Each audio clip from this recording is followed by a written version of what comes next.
This video is going to be about gun control, and no, you can't leave.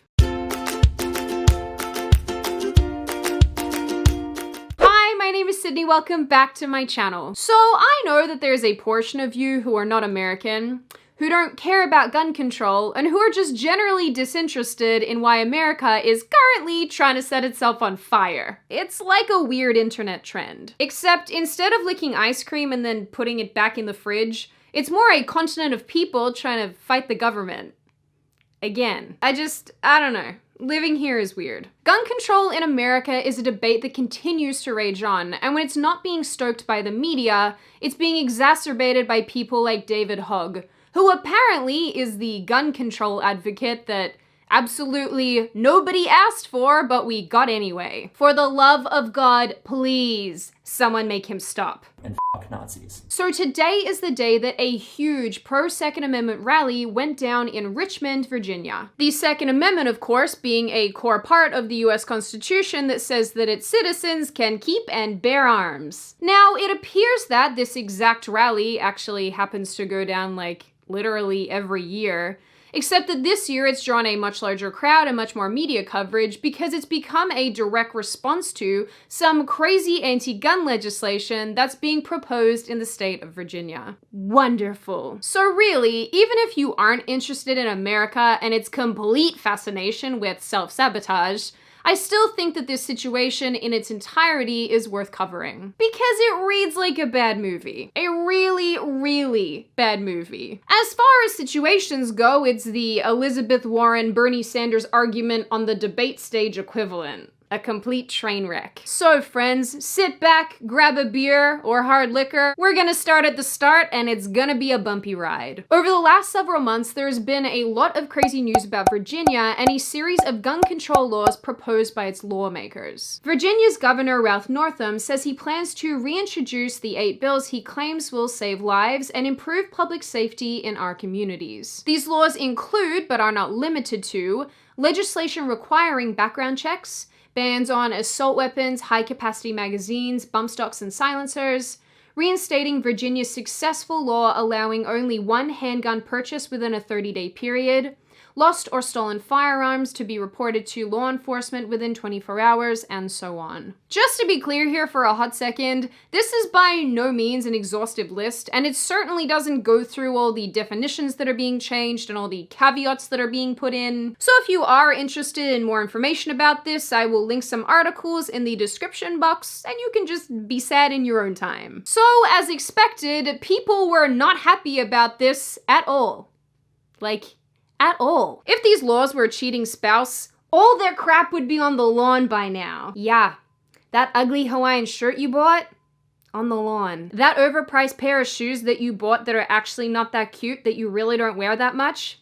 On the lawn. And after this rally today, probably on fire. So, in response to all of this, many counties and cities in Virginia declared that they were Second Amendment sanctuaries, which basically means that they won't be spending taxpayer money on enforcing laws that directly violate the Second Amendment. If the bills go through as proposed, they will not be enforced. They're unconstitutional. We support uphold the Constitution of the United States and the Constitution of Virginia, and that's what we'll do. You know, kind of like the cities that declared themselves illegal immigrant sanctuaries, except that this makes, way more sense, because there's no amendment for illegal immigration.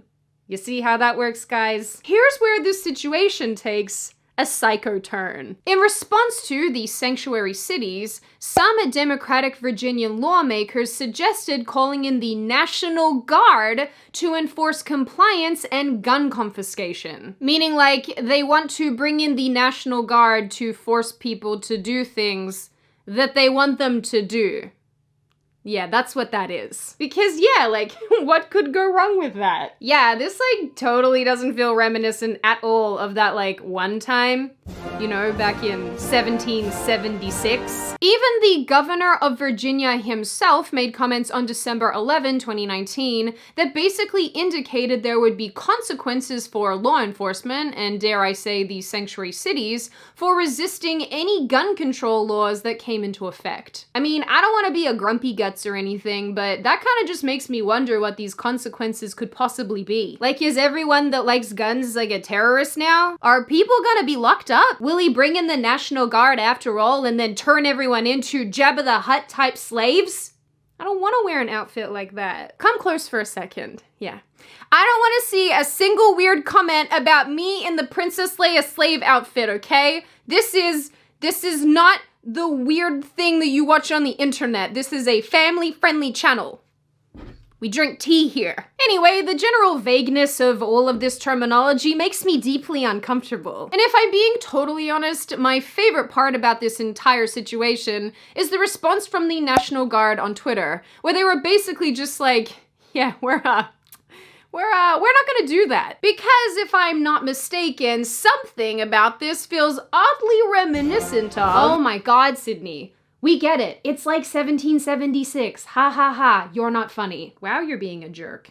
You went to the Women's March this weekend, didn't you? Something that I want to make very clear about these laws that are currently on the table is that they are only proposals. They have not been passed, they are not in effect, and there's even some speculation that some of them will never even get off the ground. Conversely, I mean, if you're anything like me and you have absolutely no trust or faith in the government whatsoever, then there's really nothing stopping them from just doing what they want to do anyway. So, you know, there's that. But so far, some of this proposed legislation has been changed to reflect the very hostile and aggressive response of Virginians. One such example of this is the introduction of what's called a grandfather clause, which means that if a proposed assault weapons ban in Virginia is signed into law, citizens who already own the banned weapons will not be required to give up their guns, according to a new report, provided they register their weapons before the end of a designated grace period. Now, this brings us to a point where things aren't only interesting, but now quite messy. Today's rally was organized by the Virginia Citizens Defense League.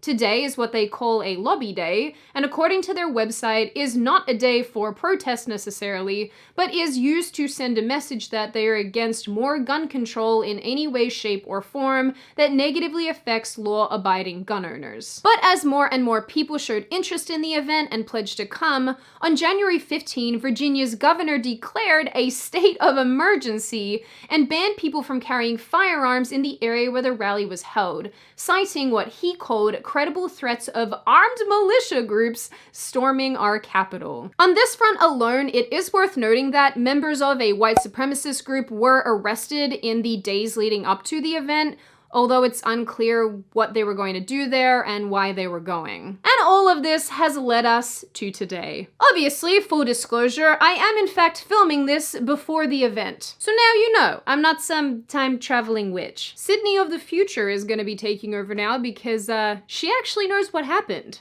It's me. I'm here now. So the rally itself actually went really well. There was no violence, and the thousands upon thousands upon thousands of people who attended were super respectful and decent. You literally had thousands of people holding very scary looking shooty sticks, and not a single person was in danger or injured, and frankly, I am so happy about that. Because really, even before this event took place, the media was painting it as some Charlottesville 2.0. Which would have looked terrible for all of us. A lot of people who went down to the rally site to look at the fencing the day before were saying that it was very disconcerting to them, that they thought it was some kind of trap, that people were going to be boxed in like sardines, and it overall wasn't going to end very well. But depending on which way you look at it, which personally I think is pretty funny, because people who had firearms weren't allowed into that fenced off area, all the people who had firearms on them just stood on the street, and you can kind of see how that turned out. This is such a huge presence of not only gun owners, but people who actually respect and want to uphold the Constitution. And I think the main thing that we can take away from this is that that has value.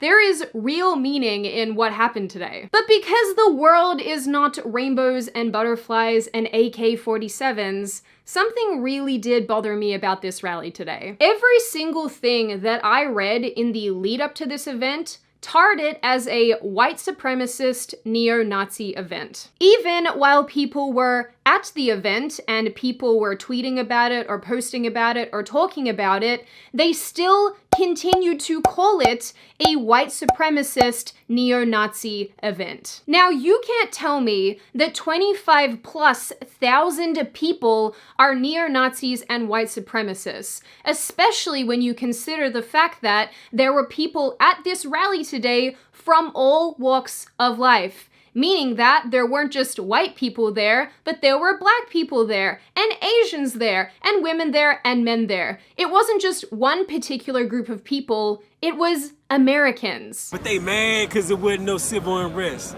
Now they gonna be mad because there wasn't no fighting. Now they gonna be mad because didn't nobody get locked up. They gonna be mad because all the officers is at peace. They gonna be mad because ain't nobody out here fighting. They mad, but guess what? United we stand.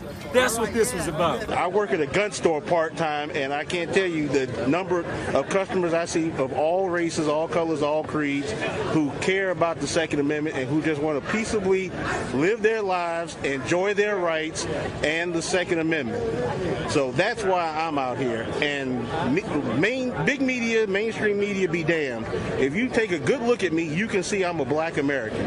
And all I'm out here for is to enjoy my Second Amendment rights. The thing that I continue to find so disturbing about the way that this is discussed is it continues to link freedom and the Constitution to white supremacy, which is yet another way to vilify and attack the white population as well as gun owners in one fell swoop. Imagine for a second if anything negative at all had happened today. Imagine the kind of commentary and discussion we would be seeing not only from the mainstream media, but from politicians as well. Personally, I've had enough of it. Yeah. I am really sick of these constant attacks on the white population. I am sick of everything being labeled white supremacy. And more than anything, I am so tired of the Constitution of the United States and the Bill of Rights that protects the citizens of this country being labeled as neo-Nazism and the like. So overall, regardless if you're pro-gun or anti-gun, I think that we can all agree that this entire situation, including veiled threats, the National Guard, gun confiscation, declaring a state of emergency, is completely insane. And, might I add, completely unnecessary. It really doesn't matter at this point whether or not you like or dislike firearms. The fact is that that level of government control and response is completely nuts, particularly in relation to an issue that is completely covered by the US Constitution. I am actually really happy that this rally was a major success, and I'm really happy that it did in fact go off without a hitch. But I do still believe overall that this situation demonstrates that lawmakers in Virginia basically will do whatever it takes to enforce their own ideas, even if it means stepping on the rights of citizens and the Constitution. And most importantly, I will continue to be disturbed by the fact that going and fighting for your freedoms, protesting, doing things legally, is still an open invitation to be labeled a white supremacist, even if what you're doing is in fact completely legal and justified. In the end, I think this entire situation was very well summarized in a tweet by Jesse Kelly. Virginia leftists try to make hundreds of thousands of their own citizens felons with a new law, prompting protests from those citizens.